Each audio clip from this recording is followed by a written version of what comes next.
మేము సాయిబాలం, మేము బయట తిరగలేము, మేము బయట ఎక్కడికి చెప్పలేము. సారే వచ్చారు, ఈ నారాయణ సార్ ఇంటికి దగ్గర వచ్చారు, మా సమస్య చెప్పారు. ఇంకా ఏంది మన కూలి పని చేసుకున్నాం, పిల్లకాయలు అంత శక్తి లేదు చదివించడానికి ఆపేసి ఉన్నా.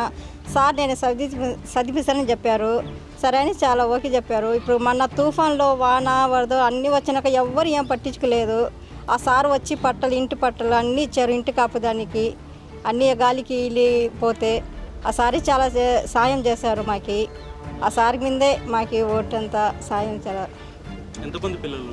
నాకు 3 ఆడపిల్లకాయలు. మా ఆయన రిష్కా వేస్తారు, నేను కూలి పని చేసుకుంటాను, మనసులో పని చేసుకుంటాను. అవి 3 ఆడపిల్లకాయలు ఉన్నారు. పెద్ద వయసు పిల్లకాయలే మాకు. ఇంత ఇప్పుడు దాకా ఎవ్వరు పట్టించుకోలేదు, ఎవ్వరు రాలా. అంత వాన వరదలు వస్తే తుఫాను వస్తే ఎవ్వరు రాలా. ఈసారి వచ్చారు ఇంటి దగ్గర. సరే అని చెప్పి మీ సాయం చెప్పన్నారు. అది ఏదో మాది చెప్పాము. మాకు అట్టున్నారు. నారాయణ గారికి ఏముంది, ఇంటి దగ్గర వచ్చారు, ఇంకా ఏముంది పాపం. పని వాళ్ళు వచ్చి మాకు గుర్తు చేసి ఏరేకి వచ్చారే, అది పెద్ద మేలు. ఇంకా ఎవ్వరు రాలేదు. అంత 10 ఉన్నా కూడా ఎవ్వరు రాలేదు. నారాయణ సార్ వచ్చారు మా ఇంటికి, అదే చాలా కొద్దినరకు.